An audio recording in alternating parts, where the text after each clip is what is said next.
isolate or to integrate? That's the challenge the Indian government face over the future of a tribe whose history dates back to the Stone Age. The reclusive Jarawa people live on the Andaman Islands, but their lifestyle is threatened by poachers, loggers and tourists. I'm Kathy Hearn. On this edition of 101 East, we ask if India can protect an ancient tribe on the verge of extinction.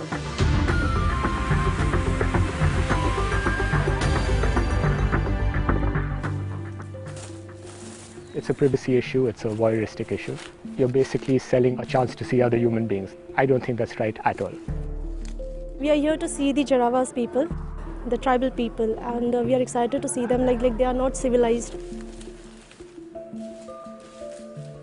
These are human beings, these are not animals in a zoo. These are not some specimens,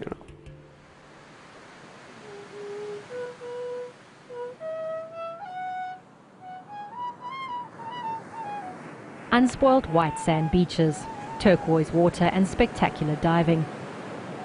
It's a holiday maker's paradise, the kind of place travellers like to keep hidden for themselves. But the economy is heavily subsidised, and although the coconuts are local, everything else is imported. I've travelled to the Andaman Islands, an archipelago of more than 570 small islands lying in the Bay of Bengal in the Indian Ocean. Less than 10% of this area is inhabited.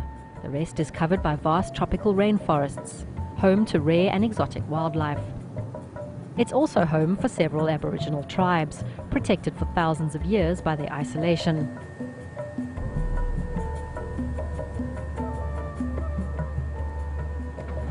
But as tourism develops, this isolation is under threat.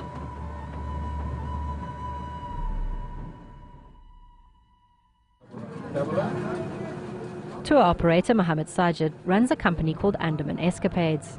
He's a qualified engineer, but says tourism pays better. Tourism in Andaman is still not an organized sector.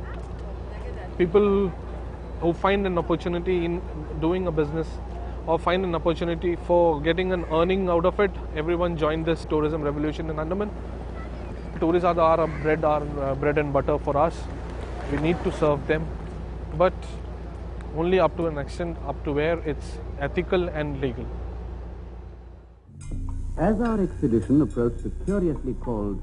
The Sanskrit word Andaman means land of the naked people and refers to several groups of Stone Age tribes who populate the islands. One of these tribes is the reclusive Jarawa. It was only in 1998 they first made contact with the outside world. They are believed to be the direct descendants of the first human beings that came out of Africa millions of years ago. They still use a bow and arrows to hunt and gather seeds and berries to eat. Today they live in a 1,000-kilometre square protected reserve in the middle of South Andaman Island. They are totally different from ourselves. They are not developed as we are. So I wanted to see how they are living and what are they doing here. It's 5 a.m. on a Saturday morning, and tourist buses are lining up, waiting to pass through the checkpoint into the reserve. It's a chance for locals to earn some money selling tea and snacks. The vehicles here must travel in convoy. Official records show about 250 vehicles pass through here daily, most of them carrying tourists. This is the Andaman Trunk Road. It's the only road that links the whole of the island from the south to the north for a distance of about 300 kilometres.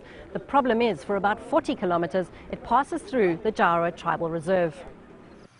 Under Indian law, any contact with the tribe's people is banned, including filming or photographing them. But over the past decade, tour operators have used the road to take convoys of tourists on human safaris. A few tour operators and a few people found it as a money-making opportunity. To take people through to see these Jarawas. It was clearly maintained and told to people not to take photographs, not to take pictures. But 100 times you tell them, still they go and take photos from inside, from corner. Now what a driver can do, how can he stop a person taking photos? So would you say the tourists then are more at fault? It wasn't the tour operators, it was the tourists? Everyone is equally responsible. Anyone who travels on this particular stretch of Andaman Trunk Road, passing through the Jarwa home, is involved in a safari. if they get a chance to click a photo of the Jarwa, to offer them food or offer them tobacco or things like that. It's like looking at the Jarwa as animals in a safari park. They are humans like us. They are not aliens. They are not animals. You just imagine if somebody comes to you and offers you, in fact, not offering you. It's like throwing some biscuits and throwing money and giving you tobacco, making you dance. Tour groups pass through the Jarawa Reserve on their way to visit the limestone caves and mud volcano of Baratang Island. But it's the Jarawa along the ATR who are the main attraction. And at roughly $90 a passenger, it's a lucrative business for the tour operators and an exotic adventure for the tourists. Curiosity. Curiosity. Jarawa. The Jarawa, the tribals, we are curious about them. We have heard that the tribals who live here are just as they used to be. There's no change in them. That's why they are worth seeing.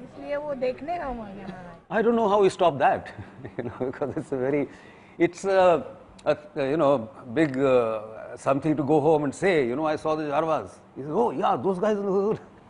It's going to be like that. People would like to see them. But there are other tribes also which are there in different areas. The problem with this particular tribe is that it is on half an island. In January, a British news report published details of a video that appeared to show police making Jarawa women dance for tourists in return for food. The footage provoked a stream of international criticism, but the local police chief says the response is exaggerated. A lot of it stems from the fact that it is sensational, it is slightly titillating. So, and especially the media channels, they really went to town on it because it made very good PR piece for them. And as a matter of fact, if you noticed, every 5 minutes they were showing that clip. Nobody was encouraging. See, when you meet a Jarwa, it is his natural reaction or her natural reaction to dance. And naturally, it did come out in some papers that the police made them dance naked. Well, they're always naked. And I don't think anybody was, forcing them to dance or anything like that. But to say that this is happening all the time and that, I don't think the police is that bored on duty out there. The media uproar reignited a decades-old campaign to have the Andaman Trunk Road, or ATR, closed to preserve the Jarawa's privacy. But for the island's 500,000 other inhabitants, closing the road is not an option. Many trucks use the ATR to transport goods across the island. The ATR is today the lifeline of the Andaman Islands. 200,000 people living outside Port Blair in North Andamans, Middle Andaman, Baratang survive on it for their daily needs. Food, medicine, clothes, cooking oil, everything goes through that road. So we really don't think we are in a position right now to really close the ATR on the Jarwa area. This is despite a 2002 ruling from the Supreme Court of India that ordered the road to be closed. The Andaman administration says it's still appealing the verdict. The debate over closing the road has also triggered discussion over how the Jarawa are treated.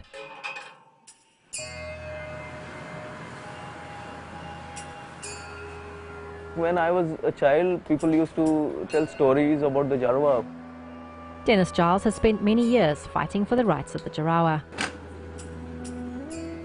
I started feeling for the tribe, and the journey started way back in 1999. So this was the first time when I traveled in Andaman Trunk Road. I happened to meet some members of the tribe there. I was really scared because it was like a kind of notion in my mind that okay, they will attack me, they will just lick the arrow and they shoot and it's a poison and people die and they are very hostile, they cut people, they kill people, all these stories were there. But when I personally, the first meeting, first interaction with them, it changed my mind. Like I really felt like, no, they are quite simple and their brain is like almost like a teenager or little children. So simple, so clean, so pure. Dennis is the editor, reporter and publisher for a local newspaper called Andaman Chronicle.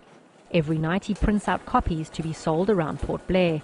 He always includes information about the Jarawa on the front page. 2 years ago, he also started up a small NGO, aiming to raise awareness about the Jarawa. He says the tour groups on the ATR are invading the tribe's privacy, but he also blames the police for teaching the tribe to beg and accept bribes. Look at the behavior of the police. They are meant to be protecting the Jarwa by being posted in that area. And what have they done? The Jarwa believed that the people who wear khaki and all, they are very powerful because they have guns and things like that. So they got really attracted to the police. And in return, what they got is like tobacco, alcohol. They were sexually abused by the police.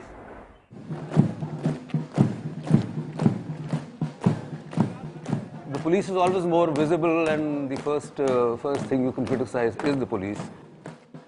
But I think we have done a very good job till now. There always will be the human, the 2 or 3 boys who would make a mistake. One of them allowed himself to be shot in the same frame. I mean, they have been taken to task very, very severely. And I think now they've understood how serious this matter is. Otherwise, for them, Jarwa is just like any other human being. Initially, police downplayed the British news report, saying the footage was old. But as more details came to light, they were forced to investigate. Police have arrested several people, including 2 of their own. And in early March, were again embarrassed after a senior policeman, specifically charged with protecting the Jarawa, was caught organizing a human safari for his relatives. He was in charge of that area. So that is why people have made a big thing out of it. And he's been transferred. Now, people are saying, why wasn't he arrested? Why wasn't he this? He has not gone and taken photographs and put them on the internet. Right? But he did take his relatives to go and see the tribal people. That was a lapse. I have nothing really to say about that because I think he's had enough of a reversal in his career. It's not a minor thing to be sent back. As head of the police, what are you doing to protect the Jara at the moment? Well, firstly, the convoy system. Secondly, we have our Jarawa protection post.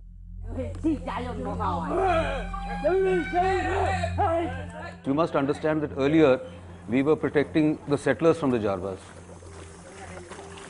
That's why all these posts were set up, to make sure that the Jarwas did not attack them, because they used to. Till about the 1990s or so, there were instances of them attacking the settlers, coming out.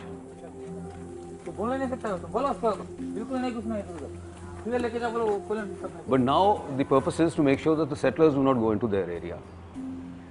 It is not possible really to insulate them totally. Police Chief SBS Diol says the recent negative publicity has resulted in increased awareness. The positive thing is that I have managed to use that as a handle and get after the tour operators and really clamp down on everybody. This policy of zero tolerance seems to be working. Convoys have been halved and police now follow the cars to make sure they don't stop. Things have changed very drastically. People still come. The number of vehicles going through the convoy has been reduced drastically. Police is very strict these days. Even people still are asking people to go.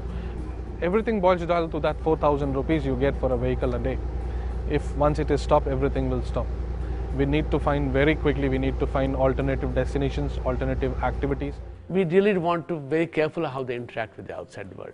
Not because we feel they can't be trusted, but the fact that that interaction can be misused, misrepresented, and would work to the detriment of the Jarawas.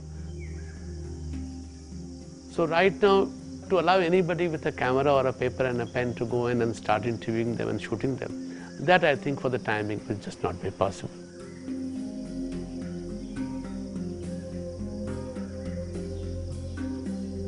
The issue is now so sensitive that our crew was asked to stop filming Jarawa statues outside the governor's house. While other Jarawa statues in Port Blair have now been removed. As the police clampdown continues, local government head Shakti Sinha is implementing new policies to protect the Jarawa. Is the administration response too little, too late? No, I don't think so. The fact remains that this is an evolving situation. Our lifestyle and their lifestyle right now are quite divergent. If you want to impose a health or an educational solution onto them or ideas onto them, possibly likely to backfire and actually damage them. We try to walk a very fine line, protecting them and yet not keeping them in isolation. Dennis Giles is critical of the government's efforts and says the tribe risks being wiped out. If we interfere more without a mind to help them out, they'll be destroyed.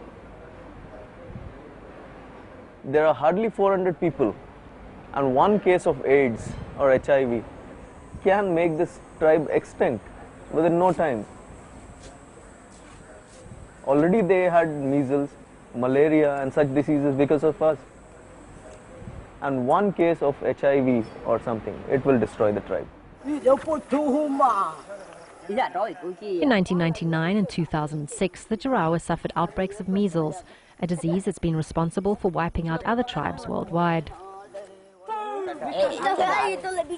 The government says this is why the tribe needs to be kept isolated. We're not very sure, but we like to be careful. We like to be very, very careful because we really don't know. We are separately studying their medical status. We've been not just the doctors, but anthropologists also, to understand their system of medicine. And the fact is that most of these tribes have not been exposed to the illnesses that we are exposed to. The antibodies that we have with us, they don't have it. Shakti Sinha says despite the threats, the tribe is healthy and the numbers are growing for the first time in over 100 years. If you go to see the Jarawas when they move around, there's a very large number of small children under the age of 10. Now that is a sign that it's a society much more comfortable with the outside world. Because a society under threat would not be having numbers going up the way it is going up.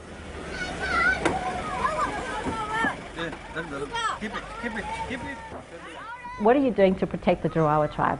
One, of course, we have a very large area where the outsiders are not allowed at all. And in fact, the area has been increased in 2004 directly. We added about 200 square kilometers to what is called the Jarwa Reserve. Later on, we have also added a further belt of 5 kilometers around the Jarwa Reserve, where the buffer zone, where we don't allow any commercial activity really in the major sense of the term. Yes, there are villagers there, they have their normal lives, we don't want to affect that, because we don't want a conflict between the villagers and the Jarawas, but we do not want large-scale commercial development. So no hotels, no resorts, no bars, no entertainment parks, nothing like that in that 5 kilometer zone. So our whole idea is to allow the Jarawa enough space to develop in a manner that they want to develop.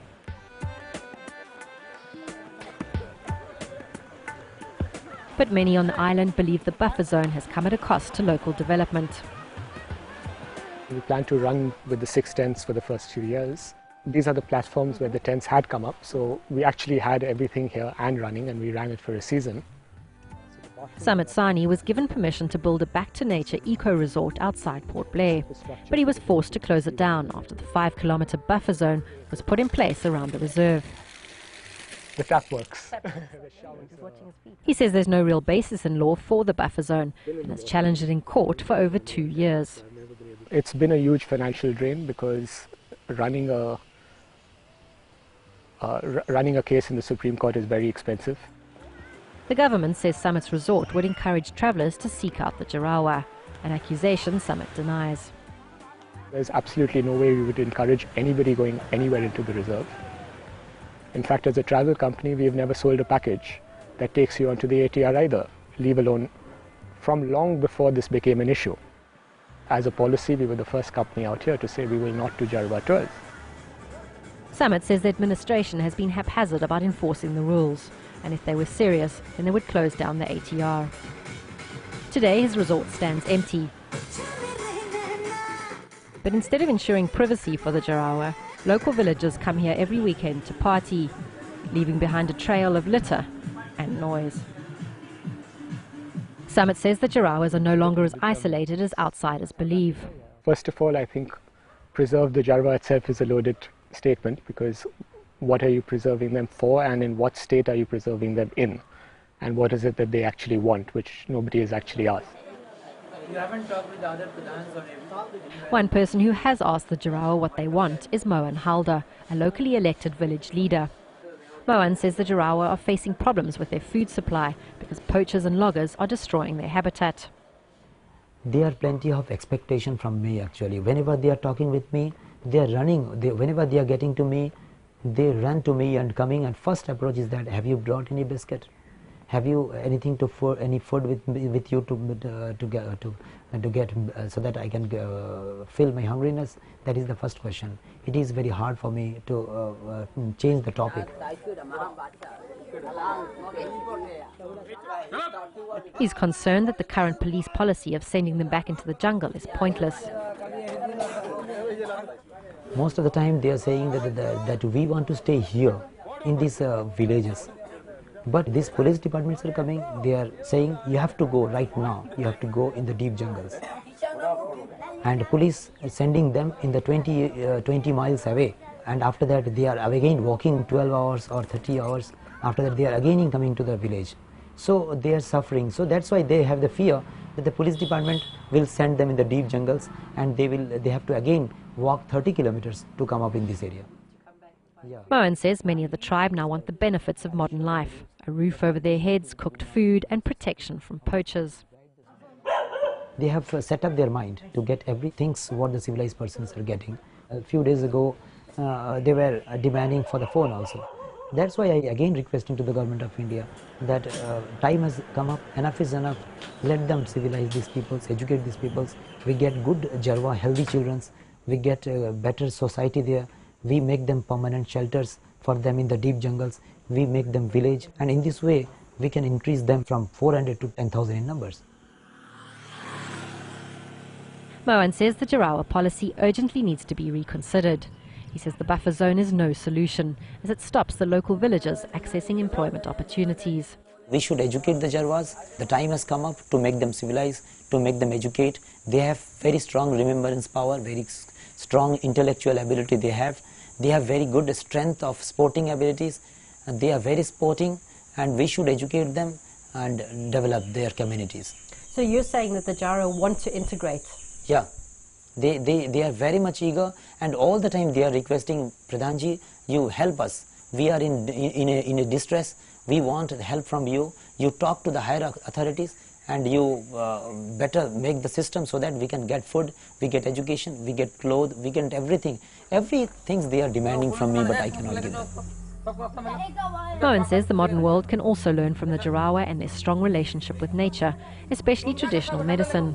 Every disease we suffering, they are also suffering, but they have their own vegetation medicines, that is called Ayurvedic medicines. I feel they have a strong sea of medicinal knowledges in them. Activists are concerned that if the Jarawa are assimilated into mainstream society, the jungle will no longer be protected and the tribe will be pressured by developers to sell their land. Without the jungle, their way of life will disappear. If they join the mainstream, they will be made to come to Port Blair and work like laborers out here. So it is almost like losing their land, and we try to occupy that land. We destroy the forest, we exploit the resources like anything. We convert it into a settlement area, and ultimately it will become a concrete jungle like what we are sitting here.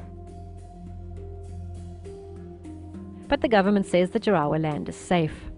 There's no question of reducing the Jarawa reserve. The very fact that as recently as 2004 we added 241 square kilometers, the question of their being squeezed is not on the cards anywhere. There are no easy answers for authorities tasked with protecting this ancient tribe. But the need to balance respect for their traditional way of life whilst acknowledging their right to modernize will be crucial for their survival.